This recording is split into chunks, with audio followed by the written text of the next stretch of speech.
गुरुजी मैं पानी का लोटा चढ़ाते चढ़ाते मेरा पूरा कम से कम मेरे को 8 साल हो गया, पर मेरी जिंदगी में सुख बिल्कुल नहीं आया।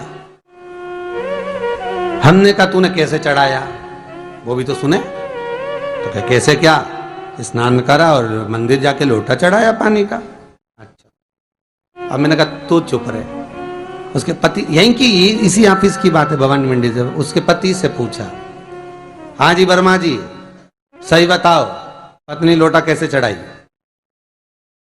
गुरुजी ना जाने कहां के महाराज के चक्कर में पड़ी, लोटा भर के पानी चढ़ाने जाए, नहाने के बाद बच्चा इतना सा रो रहा, चिल्ला रहा, पर उसको टच तक नहीं करे, किसी चीज के नहीं छुए, और बिल्कुल कोरी की कोरी साड़ी पहने, धुली हुई, पहले ही बाथरूम में टांग के धर दे, उसको कोई छू नहीं सकता, टाविल टच नहीं कर सकता, और ऐसी जाके शंकर जी के फिर लोटा चढ़ाए।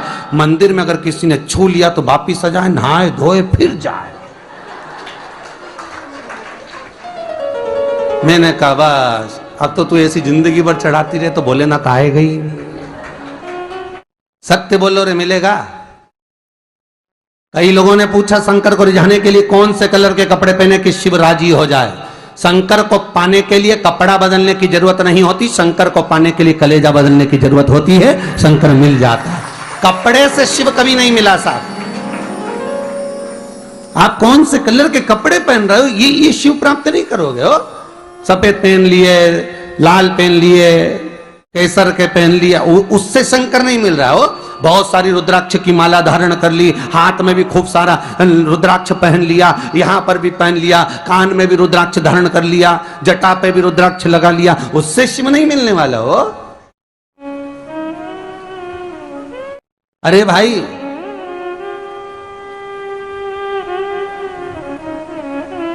किसके पास में जा रहे हो आप जल चढ़ाने के लिए? जम के बोलिए जरा। शंकर जी के पास। शंकर जी कौन है? तुम्हारे कौन से मतलब नहीं है। भगवान को तो केवल इतना मतलब है कि आप मन कैसा लेकर आए हो। ये तन साफ करने से, स्नान करने से, खूब रगड़ रगड़ के नहाने से, लक्स पेयर से, खूब घिस घिस के नालों ने, क्रीम ने, पाउडर, डेंटिंग पेंटिंग करके फिर भगवान के पास जाओ और बढ़िया 2-4 घंटे तक फैशन करके भगवान को रिझाओ, भगवान रिझेगा? अरे गर्ग संहिता में लिखा है कि शंकर को एक बार प्रणाम करने का फल क्या है कि 10 अश्वमेध यज्ञ के स्नान का जो फल होता है वो मात्र शंकर को प्रणाम करने से मिल जाता है। कितना? 10 अश्वमेध यज्ञ के स्नान का जो फल है शंकर को मात्र प्रणाम करने से मिल जाता है।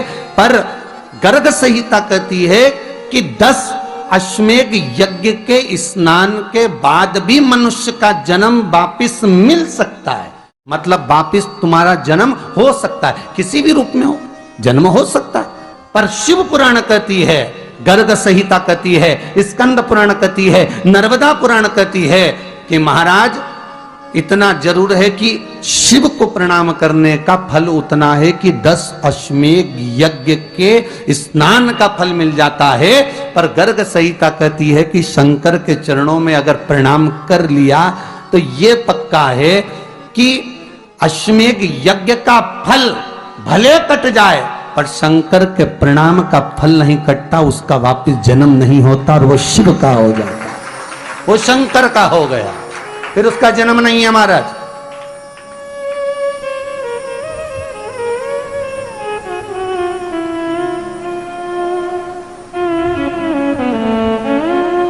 पति से कहा हाथ धो, स्नान कर लो जल्दी से, फिर अपन को चलना है मंदिर। पति बोला नहा लिया एक बार तो दूसरी बार फिर से नहा लो।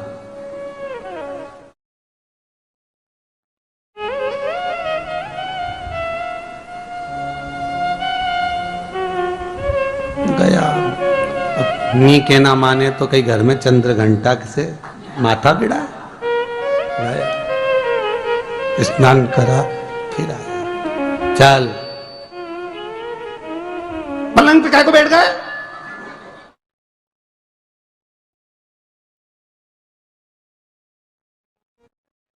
पलंगी तो है।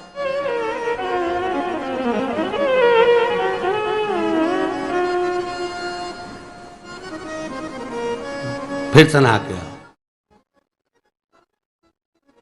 अब ये फिर नहवाने भेज दिया। होता एक सास बेचारी मायके जाना था, मौसी की यहाँ शादी थी। अब उसने बहू से कहा बेटा मेरे को जाना है, अपने घर में छोटे से लड्डू गोपाल, उनकी सेवा है, तू एक काम कर कि तू सेवा कर लेगी क्या? हाँ मम्मी, उसमें क्या है, करना क्या है तुम बताओ। बस सुबह से 3 बार ताली बजाना, भगवान को उठाना, पात्र में रख के नहलाना, उनको पोंछना, कपड़े पहना देना, इत्र लगा देना, चंदन लगा देना, मुकुट लगा देना, सुंदर अलकावली सब पिनाने के बाद में भगवान को दर्पण दिखाना। जब भगवान को कांच दिखाए, दर्पण दिखाए, भगवान मुस्कुरा दे, तब भगवान को भोग लगा देना। हाँ मम्मी इतना तो मैं करूंगी, और बाद में भगवान को वापिस सुला देना। हाँ इतना सा कर लूंगी। सास बिचारी कह के चली गई। अब बहू सुबह से उठ के 3 बार ताली बजाई, भगवान को उठाया, बिठाया, नहवाया, तैयार कर दिया। तैयार करके जो दर्पण दिखाया तो भगवान तो मुस्कुराया ही नहीं। अब इसको कौन समझाए कि पीतल की मूर्ति कोई हंसे है? पर उसने तो विचार करा कि सास कह के गई भगवान जब मुस्कुरा दे तो उनको भोग लगा देना। अब भगवान तो कोई मुस्कुराए नहीं, ये दर्पण दिखाया। इसको लगा कि मेरी सेवा में कोई कमी रह गई। इसने भगवान का कपड़ा वपड़ा वापिस उतारा, इनको वापिस रजाई में सुला दिया। अब भगवान को वापिस रजाई में सुलाया, फिर आ गई, 3 बार फिर ताली बजाई, भगवान को फिर उठाया, फिर बिठाया, बिठाने के बाद में फिर उनको कपड़े वपड़े पहनाकर फिर दर्पण दिखाया, पर भगवान तो मुस्कुराया ही नहीं। ये वापिस इस सेवा में गलती रह गई। वापिस इसने सब कपड़ा उतारा, भगवान को फिर सुला दिया। सुबह 8 बजे से नहवा रही, कपड़े पहना रही और सुला रही। 1 बज गई।